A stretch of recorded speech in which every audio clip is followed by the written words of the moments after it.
আজকে আমি আলোচনা করব নবম দশম শ্রেণীর উচ্চতর গণিতের 10 অধ্যায়ের গুরুত্বপূর্ণ একটি সূত্র। এই সূত্রটি যদি ভালোমতো তোমরা বুঝতে পারো তাহলে 10.1 10.2 এর যেভাবেই আসুক না কেন দ্বিপদী বিস্তৃতি তোমরা খুব সহজে অনায়াসে করতে পারবে। এই সূত্র দিয়ে আর কোনো এই সূত্র যদি ভালোমতো বুঝো তাহলে আর অন্য সূত্রের কোনো প্রয়োজন হবে না। যেমন তোমাদের আমি বুঝিয়ে দিচ্ছি, এখানে 1 + 3x 5 এটা কিন্তু প্যাসকেল দিয়ে সম্ভব, প্যাসকেলের উপপাদ্যের সাথে সম্ভব। অথবা 2 + 3x উপরে 5 এইটাকে যদি আমরা বিস্তৃত করি দ্বিপদীর সাহায্যে তাহলে কিন্তু প্যাসকেল উপপাদ্য ব্যবহার করতে পারবো। এটাকে ব্যবহার করতে গেলে কিন্তু ঝামেলা আছে, প্রথমে 2টাকে 1 বানাইতে হবে, অনেক কাজ আছে।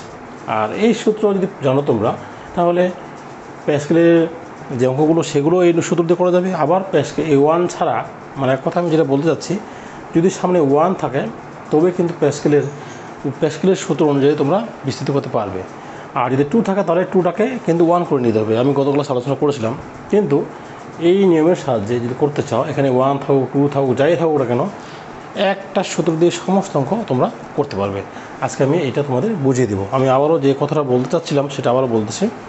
যদি এখানে 1 থাকে তাহলে কিন্তু প্যাসকেলের ত্রিভুজ দিয়ে বিস্তৃতি করা সম্ভব। আর 1-এর জায়গায় যদি 2 থাকে 3 থাকে 5x থাকে সেক্ষেত্রে কিন্তু প্যাসকেল দিয়ে করতে গেলে এখানে ঝামেলা আছে। যেমন এখানে কিন্তু প্রথমে 1 বানাই দেবে, এখানে 1 ছাড়া সরাসরি আমরা প্যাসকেলের ত্রিভুজ ব্যবহার করতে পারবো না, এটাকে প্রথমে 1 করে নিতে হবে কাজে। আর এই সূত্র যদি তুমি মনে রাখতে পারো তাহলে তোমাদের কোনো সূত্র মনে রাখতে হবে না। দেখো আমি খুব সুন্দরভাবে সহজভাবে একবারে সহজভাবে তোমাদের বুঝিয়ে দেওয়ার চেষ্টা করি। সূত্রটা দেখো খুবই ইজি, x + y উপরে n পাওয়ার। আমরা যাচ্ছি দ্বিপদী বিস্তৃতি, মানে বোঝানো হচ্ছে যে দুইটা পদ থাকলে সেটাকে আমরা বিস্তৃতি করব। যেমন তোমরা এর আগে সূত্র পড়েছ যে a + b হোল স্কোয়ার সূত্র জানা আছে, a² + 2ab + b², তারপরে a + b হোল কিউবের সূত্র জানা আছে, a³ + 3a² b + 3ab² + b³। এখন এখানে 3 এর জায়গায় যদি এখানে 5 থাকে সেক্ষেত্রে কিন্তু তোমাদের সূত্র জানা নেই। এখন 5 থাকুক 10 থাকুক যেটি থাকুক না কেন খুব সহজে কীভাবে বিস্তৃতি করা যায় সেটা আমরা এই সূত্রের মাধ্যমে করব। দেখো তাহলে দ্বিপদী বিস্তৃতি আমি বললাম এখানে 1 থাকলেও হবে, 1 ছাড়া যে কোনো ভিন্ন কোনো সংখ্যা থাকলেও আমরা এই সূত্রের সাহায্যে সমস্ত অঙ্কের দ্বিপদী বিস্তৃতি করা যাবে। নিয়ম হলো এখানে পাওয়ার যা থাকবে এই প্রথম পদ দ্বিতীয় পদ। আচ্ছা, প্রথম পদ লিখে তার উপর এই পাওয়ারটা দিব আমরা। আমি আবার বলছি, প্রথম পদ দেওয়ার পরে এই সর্বোচ্চ পাওয়ারটা আমরা দিব। দেখো x⁴n, তারপরে প্লাস দিব। আমি আবার বলছি, প্রথম পদটা নিব আর এই সর্বোচ্চ পাওয়ারটা এখানে দিব। তারপরে এখানে nc1 বিষয়টা কি, nটা কম্বিনেশন, এটা পরের ক্লাসে আমি আলোচনা করব। আর তাছাড়া এগুলোর ইন্টারমিডিয়েট বিস্তারিত আলোচনা আছে।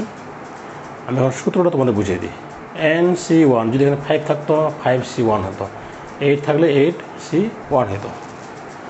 তারপরে এইখান থেকে 1 পাওয়ার কমবে, দেখো x⁴n-1।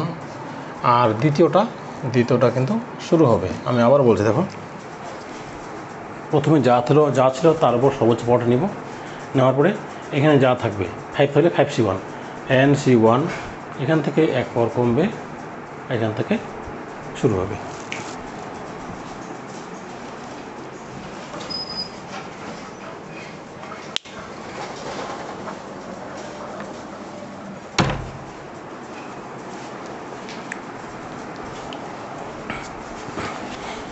আবারও দেখো nc1 এখান থেকে 1 পাওয়ার কমবে আর ওয়াইড এখানে কিন্তু শুরু হবে। আমরা শুরু করবো হলো প্রথম পদ দিয়ে, প্রথম পদের পর n পাওয়ার, তারপর এখান থেকে 1 কমাবো আর দ্বিতীয় এখানে শুরু হবে। তারপর কত হবে nc2, দেখো nc1 এরপর হবে nc2, এখান থেকে আরও 1 কমাও, n-2 কমাও, আর এখানে ওয়াইটা কিন্তু বাড়তেছে, plus nc3 x⁴n-3 y³ plus. আমি আবারও তোমাদের সংক্ষেপে বুঝিয়ে দিচ্ছি। x⁴n, দেখো x⁴n-1 কমছে কিন্তু, তারপর আরও 1 n-2 n-3, ওয়াইটা এখানে শুরু হলো y1 y2 y3। আবারও আমি বুঝিয়ে দিচ্ছি। তাহলে এখানে হলো nc1 nc2 nc3। এক কথায় তোমরা সহজভাবে মনে রাখবে, এখানে প্রথমে যেটা থাকবে সেটার উপর পাওয়ারটা দিব, প্লাস এই পাওয়ারটা NC1, তারপর এখান থেকে 1 কমবে আর ওয়াইটা শুরু হবে। এবার NC1 এর জায়গায় NC2 হবে, এখান থেকে আরও 1 কমবে, এখানে পাওয়ারটা বাড়বে, এখানে আরও 1 বাড়বে, এখানে আরও 1 কমবে, এখানে পাওয়ারটা বাড়বে। এখন তোমাদের এটার ব্যাখ্যা আমি দিচ্ছি তোমাদের একটা সূত্রের মাধ্যমে। যেমন তোমরা মনে করো উদাহরণ হিসাবে a + b হোল কিউব, এখানে x + y n আছে, এখানে a + b 3 আছে, সেম এইটাই আমরা এইটাকে এইখানে এই দুটো এই দ্বিপদীটাকে আমরা এই সূত্রের মাধ্যমে বিস্তৃতি করবো কীভাবে সেটা দেখো। তাহলে এর উপর সর্বোচ্চ পাওয়ার নেব, মানে কত হবে a কিউব, প্লাস আমি বলছিলাম যে প্রথমে যে পদ থাকবে সেটার উপর প্রথমে যে পদটা দেওয়া থাকবে আমরা সেটার উপর কী করবো, আমরা সেটার উপর পাওয়ারটা নেব, মানে a কিউব নেব। আমি আবার বলছি ক্লাসটি অন আছে নাই, অন আছে কি না, অন আছে।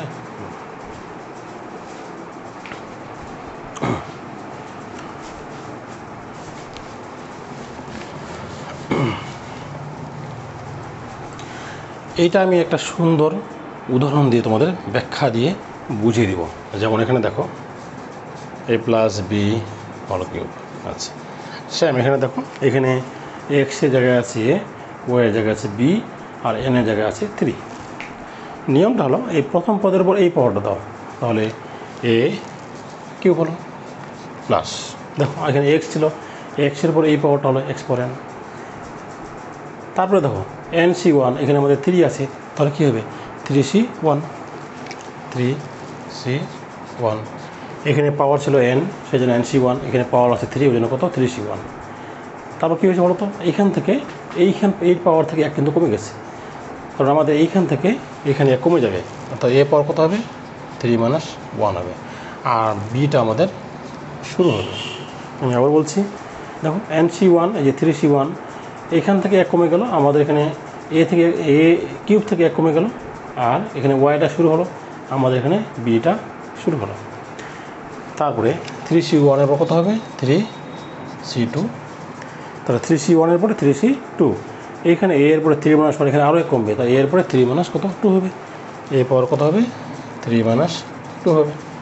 এইবার b এর পরে 1, b এর পাওয়ার কিন্তু বাড়বে, অর্থাৎ b এর পর কত হবে 2, প্লাস তারপরে আসো 3C2 গেল, এবার 3C কত হবে 3 হবে, 3C 3 হবে, a এর পাওয়ার আরও 1 কমবে 3 - 3, আর b এর পাওয়ার বাড়বে। যখন আমরা দেখব যে এখানে এই যে a কিউব আসে, সেটা b কিউব চলে আসে, তখন আমাদের বিস্তৃতি করা শেষ। আমি আবারও পুরোটা বুঝিয়ে দিচ্ছি। প্রথমে এখানে তোমরা a এর পরে পাওয়ার নেবে a কিউব, প্লাস এখানে যা থাকবে 4, তাহলে 4C1, তাহলে 3C1, এখান থেকে 1 কমবে, আর এই বিটা আমাদের শুরু হবে। তারপরে 3C2, এখান থেকে আরও 1 কমবে, এইটা পাওয়ারটা বাড়বে, দেখো বিএস করে গেছে, এখান থেকে আরও 1 বাড়বে, 3C3 হয়ে গেল, এখান থেকে আরও 1 কমবে, দেখো 3 - 2 ছিল, 3 - 3 হয়ে গেছে, বিয়ের পাওয়ারটা কত বাড়লো। এইভাবে আমরা এটাকে বিস্তৃত করব। আবার বলছে যখন কিউ পাওয়ার আসবে, শুরুতে কিউ পাওয়ার আর শেষে কিউ পাওয়ার, সেক্ষেত্রে তোমাদের বিস্তৃতি করা শেষ। আরও সহজ উপায় আছে, এখানে পাওয়ার আছে 3টা, যত পাওয়ার থাকবে তার থেকে পদ একটা বেশি থাকে, তবে 1টা পদ, 2টা পদ, 3টা পদ, 4টা পদ। এখন ভাগাও a কিউব, 3C1 মানে 3, আর a পাওয়ার 3 থেকে 2 গেলে 1 হলে 2 হয় b। আচ্ছা 3C1 এটা সমান 3 কেমন করে হয়, তোমরা সায়েন্টিফিক ক্যালকুলেটর 570 বা 991 মডেলের যে কোনো ব্যবহার করলে হবে। এটা বের করার জন্য তোমরা কী করবে, প্রথমে 3 দিবে, তারপর শিফট দিবে, SHIFT শিফট, প্লাস তারপরে দিবে হলো ভাগ চিহ্ন দিবে, ভাগ চিহ্ন দিয়ে তারপরে দিবে কত 1 দিবে, তারপরে ইকুয়াল দিবে, ইকুয়াল দিয়ে তোমার চলে আসবে কত, দেখবে 3 চলে আসবে। আমি আবারও বুঝিয়ে দিচ্ছি, প্রথমে 3 টিপবে, 3 টিপার পরে শিফট দিবে, ওই ক্যালকুলেটরের উপরে শিফট বাটন আছে, শিফট টিপবে, প্লাস তারপর ভাগ চিহ্ন দিবে, তারপরে এখানে 1 থাকলে এখানে 1 দিবে, এখানে 2 থাকলে 2 দিবে, দেখবে 3 চলে আসবে। তোমরা ট্রাই করবে, পারবে, নিজেরাই করবে। তারপরে এগুলো এমনিও বের করে যাবে, আমি ধাপে ধাপে পরের ক্লাসে এগুলো আলোচনা করবো। দেখো তারপরে তাহলে এখন 3C2 ও 3 আসবে, 3 আসবে, এখানে 1 b² আর 3C3 1 হয় ওয়ান, এ পাওয়ার 0 তো 1 জানো তোমরা, বি পাওয়ার কিউব, তাহলে এ কিউব প্লাস কত 3 A square B plus 3a B square plus B cube. দেখো খুব সহজে আমরা বিস্তৃত করতে পারবো। এভাবে কিউব 4 পাওয়ার 5 পাওয়ার থাকলে যে কোনো আমরা করতে পারবো। তোমরা এই সূত্রটা বাড়িতে কয়েকবার প্র্যাকটিস করো, প্র্যাকটিস করে তোমরা পরের ক্লাসে আমি আরও বিষয়ে কিছু বুঝিয়ে দিব। তার মধ্যে তোমরা বাসায় এরকম কিউব এরকম স্কোয়ার দিয়ে তোমরা বাড়িতে প্র্যাকটিস করো। আর এটা নিয়ম তো বললাম 3 দিবা, 3 দিয়ে শিফট দিতে হবে, তারপরে ভাগ চিহ্ন, তারপরে 1 টিপে তারপরে ইকুয়াল দিতে হবে। দেখো চলে আসবে। এরপরে এখন আমরা আসি, এখানে একটা মজার সূত্র আছে, তোমাদের সূত্রটা একটু আমি আলোচনা করি আজকে। সূত্রটা না হলে পরের ক্লাসে তোমাদের বুঝতে কষ্ট হবে। একটা সূত্র আমরা প্রয়োগ করব, তোমাদের বইয়ে দেওয়া আছে, তোমাদের উচ্চতর গণিত বইয়ের তোমরা অধ্যায় বের করবে। উচ্চতর গণিত বইয়ের কিছু কিছু রুলস দেওয়া আছে, এই রুলসগুলো তোমাদের একটু আলোচনা করি আজকে আমি একটু। যেমন একটা চিহ্ন আছে, ফ্যাক্টোরিয়াল চিহ্ন আছে। দেখো আমি একটা বিষয় বলি তোমাদের, অনেকে প্রশ্ন আসতে পারে যে এ 5 ফ্যাক্টোরিয়াল, আচ্ছা এটার উচ্চারণ হবে ফ্যাক্টোরিয়াল, FAC আর TO ফ্যাক্টোরিয়াল RIAL ফ্যাক্টোরিয়াল 5, উচ্চারণ হবে ফ্যাক্টোরিয়াল 5, বা বাংলায় বলতে পারো, বাংলায় বলা যাবে ফ্যাক্টোরিয়াল 5। আচ্ছা ফ্যাক্টোরিয়াল 5, ফ্যাক্টোরিয়াল 4 কীভাবে সহজে বের করা যায় আমি তোমাদের একটু বিস্তারিত আলোচনা করতেছি। দেখো তাহলে উচ্চারণ করতে ফ্যাক্টোরিয়াল 5। আচ্ছা আগে কিন্তু ফ্যাক্টোরিয়াল উচ্চারণ করবো, তারপরে আমরা 5 উচ্চারণ করবো। এটা কিন্তু আরেকটা, এটা বিকল্প আরেকটা আছে, এইভাবেও কিন্তু ফ্যাক্টোরিয়াল থাকতে পারে। এই যে ফ্যাক্টোরিয়াল 5, এটাও কিন্তু ফ্যাক্টোরিয়াল চিহ্ন, এটাও ফ্যাক্টোরিয়াল চিহ্ন, এটাও কিন্তু ফ্যাক্টোরিয়াল চিহ্ন, খেয়াল রাখবে। এখন ফ্যাক্টোরিয়াল 5 বলতে কী বোঝায় তোমাদের বলি আমি। তোমরা 5 থেকে শুরু করবে, 5 থেকে কমতে কমতে একবারে 1 পর্যন্ত চলে যাবে। যে 5 × 4 × 3 × 2 × 1, যা গুণগুলো যা হবে সেটা উত্তর হবে। 5 4 20, 20 3 60, 60 দিয়ে কত 120। যদি 4 ফ্যাক্টোরিয়াল থাকে তাহলে 4 × 3 × 2 × 1, 4 3 12 দিয়ে 24। আমি বিষয়টা বুঝতে পেরেছি আশা করি। আমি বললাম যে যার সামনে ফ্যাক্টোরিয়াল জন্য থাকবে, যদি 5 ফ্যাক্টোরিয়াল থাকে 5 থেকে কমানো শুরু করবো, 5 তারপরে × 4 এক করে কমাইতে কমাইতে 1 পর্যন্ত যাবে। 5 × 4 × 3 × 2 × 1। আর যদি 4 ফ্যাক্টোরিয়াল 4 × 3 × 2 × 1। আর যদি এখানে যদি 10 ফ্যাক্টোরিয়াল থাকে 10 ফ্যাক্টোরিয়াল, তাহলে কী করবে হিসাবে একটু 10 × 9 × 8 × 7 × 6 × 5 × 4 × 2 × 1, এইভাবে বলা হয়, এটাকে বলা হয় ফ্যাক্টোরিয়াল। খেয়াল রাখবে তোমরা। এখন একটা বিষয় আছে, তাহলে এটা বললাম যদি n ফ্যাক্টোরিয়াল থাকে তাহলে কী হবে n ফ্যাক্টোরিয়াল। আচ্ছা তোমাদের বইয়ে একটা সূত্র আছে যে n ফ্যাক্টোরিয়াল বলতে কী বোঝায়। দেখো তাহলে n ফ্যাক্টোরিয়াল বলতে বোঝায় n নিব, তারপর 1 কমাবো n - 1, আরও 1 কমাবো n - 2, তারপর আরও 1 কমাবো, এভাবে কমাইতে কমাবো n - 3, শেষ পর্যন্ত আমরা 3 2 1 পর্যন্ত যাবো। আমি আবার বলছি, ওখানে তো সংখ্যা নেই, এখানে n আছে, তাহলে n থেকে n নিব, তারপরে 1 কমাবো, আরও 1 কমাবো, আরও 1 কমাবো, কমাইতে কমাইতে শেষ পর্যন্ত কত আমরা যাবো 1 পর্যন্ত যাব। এখন এই অধ্যায়ের যে আরেকটা বিষয় তোমাদের বলি, এখানে একটা গুরুত্বপূর্ণ সূত্র আছে যে NCR বলতে কী বোঝায় তোমাদের বলি আমি। আচ্ছা এটা বলতে বোঝায় উপরে হবে n ফ্যাক্টোরিয়াল আর নিচে হবে কত r ফ্যাক্টোরিয়াল আর n - r ফ্যাক্টোরিয়াল। আমি আবার বলছি, উপরে হবে n ফ্যাক্টোরিয়াল, তারপর হবে কত r ফ্যাক্টোরিয়াল, তারপর এই n থেকে আর কী করতে হবে বিয়োগ করতে হবে, শেষে কী হবে ফ্যাক্টোরিয়াল হবে। আবারও বুঝিয়ে দিচ্ছি, NCR বলতে উপরে n ফ্যাক্টোরিয়াল আর এখানে যা থাকবে r ফ্যাক্টোরিয়াল, তারপরে n থেকে আর কী করে বিয়োগ করে ফ্যাক্টোরিয়াল চিহ্ন দিতে হবে। এখন যদি এটা সংখ্যায় থাকতো 5 3 2, সেক্ষেত্রে কী হবে দেখো, তাহলে কত হবে ওই 5 ফ্যাক্টোরিয়াল আর হবে 2 ফ্যাক্টোরিয়াল আর 5 - 2 ফ্যাক্টোরিয়াল। আবার বলছি 5 ফ্যাক্টোরিয়াল, তারপর এই 2 ফ্যাক্টোরিয়াল, 5 থেকে 2 বিয়োগ করে ফ্যাক্টোরিয়াল হবে। তো একটা বিষয় মনে রাখবে, এখানে এই 5 আর 2 এই সংখ্যা দুটো কিন্তু সবসময়, এই 5টা কিন্তু সবসময় উপরের সংখ্যা। আমি বলি এখানে এই nটা না, মানে 5C 5 5C 6 কখনো হবে না। আমি বলতে চাইছি যে এই 2 থেকে 5 মানে আর থেকে n এর মানটা সবসময় বড় হবে বা সমান হতে পারবে, কিন্তু বড় হতে পারবে না। মানে আর এর মানটা n থেকে বড় হতে, যেমন এখানে 5 থেকে 6 বড় হয়ে গেছে, এরকম বড় হতে পারবে না। দুটো সমান হতে পারবে, অথবা উপর সংখ্যাটা নিচের সংখ্যাটা থেকে বেশি থাকতে পারবে। এখন দেখো তাহলে 5c2 ফ্যাক্টোরিয়ালের আমরা মানটা বের করে নিই। তাই 5 ফ্যাক্টোরিয়াল বলতে তো একটু বললাম তোমাদের, এখানে হলো 5 ফ্যাক্টোরিয়াল আর নিচে হলো 2 ফ্যাক্টোরিয়াল। 5 থেকে 3 গেলে 2 ফ্যাক্টোরিয়াল, 3 ফ্যাক্টোরিয়াল। 5 থেকে 3 গেলে 2 গেলে 3 ফ্যাক্টোরিয়াল। কারণ 5 ফ্যাক্টোরিয়াল তোমরা ভাঙো, যেভাবে বললাম 5 গুণন 4 গুণন 3 গুণন 2 গুণন 1। 2কে ভাঙাও 2 গুণন 1, 3কে ভাঙাও 3 গুণন 2 গুণন 1। আবার বলছি, আমরা 5c2 5 ফ্যাক্টোরিয়াল নেব, এখানে যা থাকবে সেটা ফ্যাক্টোরিয়াল নেব, তারপরে এই 5 থেকে 2 বিয়োগ করতে হবে। আর 5 ফ্যাক্টোরিয়াল 2 ফ্যাক্টোরিয়াল, 5 থেকে 2 গেলে 3 ফ্যাক্টোরিয়াল হয়। 5 ফ্যাক্টোরিয়াল মানে কি 5 থেকে কমবে, 5 তারপরে 4 তারপরে 3 তারপরে 2 তারপরে 1। আর 2 ফ্যাক্টোরিয়াল মানে হলো 2 এর থেকে পরে 1 হবে। আর 3 ফ্যাক্টোরিয়াল বলে কী বললাম, 3 গুণন 2 গুণন 1। এখন ভাঙালে যা হবে সেটাই উত্তর বেরোবে। দেখো যদি ভাঙা এটা আমরা ক্যালকুলেশন করি, তাহলে এখানে আসতেছে 2 কেটে দাও, 3 কাটা যাবে। আচ্ছা 2 2 4 হবে, তাহলে 5 দিয়ে কত আসবে 10 হবে 5c2, তার মানে মান কত আসবে 10 আসবে আমাদের।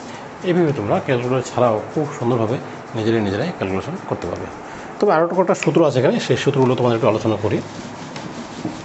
এই অধ্যায়ের যে মূল বিষয়গুলো সেগুলো খেয়াল করি একটু। আচ্ছা এনসিআর, আচ্ছা এনসিআর এইভাবে লিখলেও যা, আর এটা লেখাও কিন্তু তা। এখানে একটা বিষয় মনে রাখবে, আমি বলতে চাচ্ছি যে এইভাবে লেখা আর এইভাবে লেখা কিন্তু একই কথা, ভিন্ন কিন্তু না। খেয়াল রাখবে, এনসিআর লিখে যা, উপরের নিচে আর দিয়ে এভাবে লিখো তা একই, দুটো একই, সিমিলার, দুটো কিন্তু সিমিলার।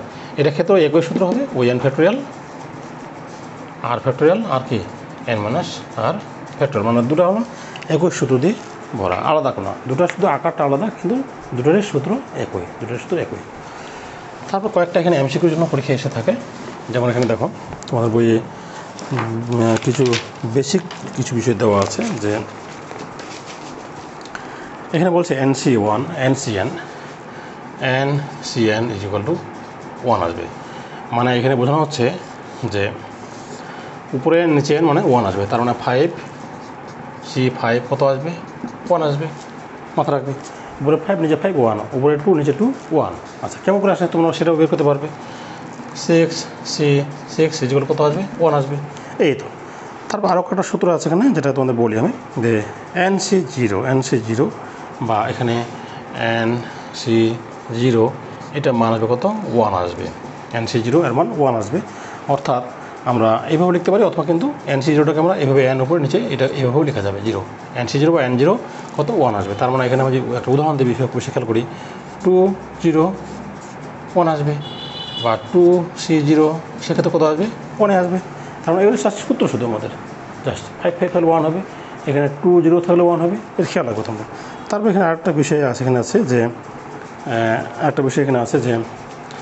0 ফ্যাক্টোরিয়াল মান কত হয় 1 হয়। 0 ফ্যাক্টোরিয়ালের মান অলওয়েজ কিন্তু 1 হয়। তোমরা একটা বিষয় মাথা রাখবে, 0 ফ্যাক্টোরিয়ালের মান অলওয়েজ কিন্তু 1 হয়। এটা এমসিকিউতে প্রচুর এসে থাকে। আরও একটা উদাহরণ দিয়ে তোমাদের বুঝিয়ে দেওয়ার চেষ্টা করি আমি।